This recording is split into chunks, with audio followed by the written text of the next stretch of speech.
बाबा साहब का दलित संघर्ष, गुलामी से मुक्ति तक की क्रांति, अम्बेडकर्स दलित रेवोल्यूशन।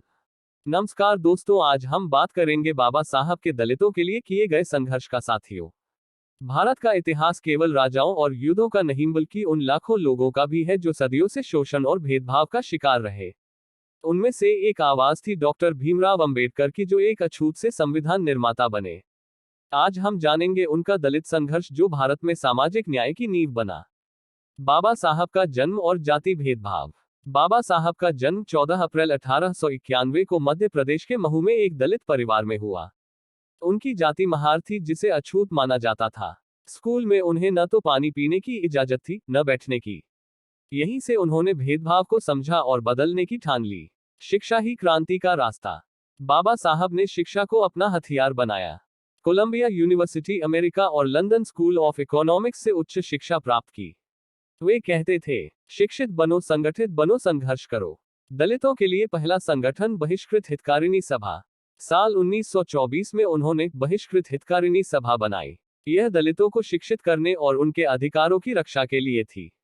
यह पहला संगठित कदम था दलित मुक्ति की दिशा में। महार सत्याग्रह, पानी पर अधिकार। 1927 में बाबा साहब ने चवदार तालाब सत्याग्रह किया, जिसमें दलितों ने पहली बार सार्वजनिक पानी के तालाब से पानी पिया। यह स्वाभिमान की क्रांति थी। लेकिन कट्टरपंथियों ने तालाब को गोमूत्र से धो दिया। मनुस्मृति दहन, जाति व्यवस्था को चुनौती। 26 दिसंबर 1927 बाबा साहब ने मनुस्मृति ग्रंथ को जलाया, क्योंकि वह शास्त्र जातिवाद और स्त्री द्वेष का प्रतीक था। यह ऐलान था, अब शास्त्र नहीं संविधान चलेगा। नासिक मंदिर प्रवेश आंदोलन। 1930 में बाबा साहब ने नासिक के कालाराम मंदिर में दलितों को प्रवेश दिलाने के लिए आंदोलन किया। हजारों दलितों ने आंदोलन में भाग लिया, लेकिन उनका विरोध हुआ। बाबा साहब ने कहा, अगर भगवान जाति देखता है तो मैं ऐसे भगवान को नहीं मानता। गोलमेज सम्मेलन में दलितों की आवाज। 1930 में बाबा साहब को लंदन में ब्रिटिश सरकार द्वारा आयोजित गोलमेज सम्मेलन में बुलाया गया। वहां उन्होंने दलितों की आवाज पूरी दुनिया के सामने रखी। यह पहली बार था जब अछूतों को अंतर्राष्ट्रीय मंच मिला। पूना पैक्ट, गांधी और अंबेडकर के बीच समझौता। 1932 में ब्रिटिश सरकार ने दलितों को सेपरेट इलेक्टोरेट देने की घोषणा की। गांधी जी ने इसका विरोध किया और उपवास किया। बाबा साहब ने देशहित में समझौता किया, जिसे पूना समझौता कहते हैं। इसके तहत दलितों को आरक्षण के रूप में अधिकार मिला। राजनीति में प्रवेश, इंडिपेंडेंट लेबर पार्टी। 1936 में बाबा साहब ने इंडिपेंडेंट लेबर पार्टी बनाई। उनका मकसद था श्रमिकों और दलितों को राजनीतिक ताकत देना। उन्हें विधान परिषद में चुना गया और उन्होंने कई श्रमिक कानूनों को पास करवाया। जाति का खात्मा, अनाइलेशन ऑफ कास्ट। 1936 में बाबा साहब ने जाति का उन्मूलन नामक भाषण तैयार किया, जिसे जातिवादी सभा ने पढ़ने से मना कर दिया। बाबा साहब ने वह किताब खुद प्रकाशित की। यह आज भी सामाजिक क्रांति का घोषणा पत्र मानी जाती है। संविधान निर्माण में दलित अधिकारों की सुरक्षा। 1947 में भारत स्वतंत्र हुआ और बाबा साहब को संविधान सभा की ड्राफ्टिंग कमेटी का अध्यक्ष बनाया गया। उन्होंने संविधान में अनुच्छेद 15, 17, 46 और आरक्षण जैसे प्रावधान जोड़कर दलितों को कानूनी संरक्षण दिलाया। बाबा साहब का सामाजिक संदेश। बाबा साहब ने कहा, राजनीतिक आजादी बिना सामाजिक आजादी के अधूरी है। उन्होंने दलितों को कहा, भीख नहीं मांगो, अधिकार लो। बौद्ध धर्म की ओर रुख। बाबा साहब ने हिंदू धर्म की जाति व्यवस्था से निराश होकर कहा, मैं हिंदू के रूप में मरूंगा नहीं। उन्होंने बौद्ध धर्म को चुना, जो समानता, करुणा और मानवता का प्रतीक था।